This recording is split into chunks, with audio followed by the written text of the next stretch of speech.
Hello! So today, marami kasi nagtatanong paano sila magsimula ng hydroponics. So isa-share ko yung mga na-learn ko. Yung mga na-learn ko lang ha. Kasi hindi ako expert sa hydroponics. So isa-share ko lang yung mga dapat i-prepare mo bago ka mag-hydroponics. Kasi hindi pwede na magsimula ka magtanim kung hindi ka kompleto ng gamit. Okay? So number one talaga na kailangan mo kung mag-hydroponics ka. Kaya nito, yung lettuce na hydroponics. Number one, kailangan mo ng greenhouse. Ito po ang maliit na greenhouse ko. Maliit lang kasi hindi ko to lupa. Ang greenhouse, bago ka ito. Nasa greenhouse ako, nasa loob ako ng greenhouse. So number one na, para makatayo ng greenhouse, ang bibilin mo is, number one, UV plastic. Kailangan mo ng UV plastic kasi kailangan ng lettuce ng araw. Pero, hindi yung napakanipis. Dapat yung, I recommend 200 microns na UV plastic yung gamitin nyo. Ito yung sample. Next, para makapatayo ka ng greenhouse, kailangan mo ng garden net. Itong green. So, kailangan mo ng garden net. Kailangan niya para hindi pumasok yung mga butterfly, yung mga uod. Actually, may uod itong ko. Yung iba ito may uod kasi nakapasok. Hindi ko alam kung bakit. Next, kailangan mo ng cup sample.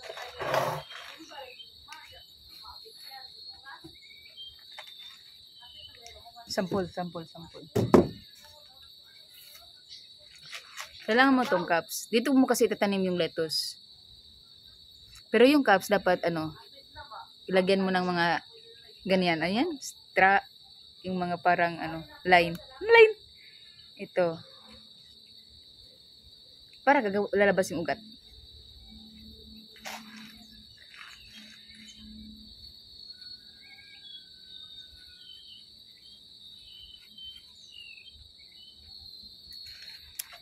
Next na kailangan mo is itong foam. Ito.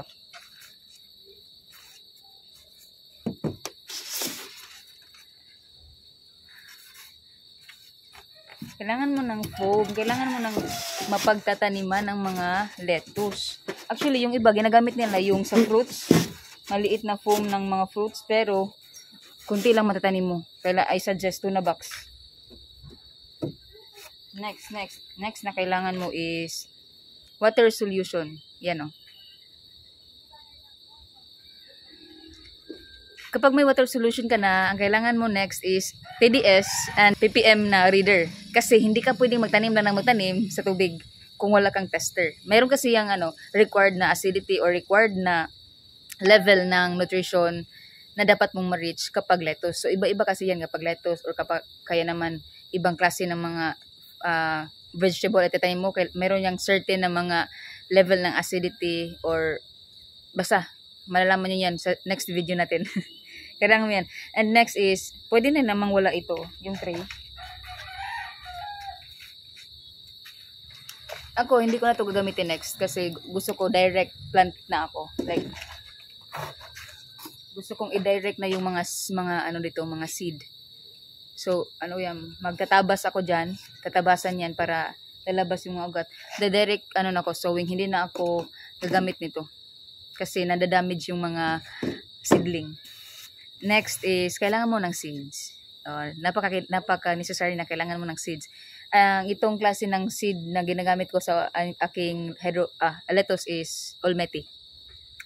So, ito pa pala isa, kailangan mo ng kukupit kasi dito ka magtatanim. Ito yung magiging soil ng hydroponics mo or ng lettuce mo.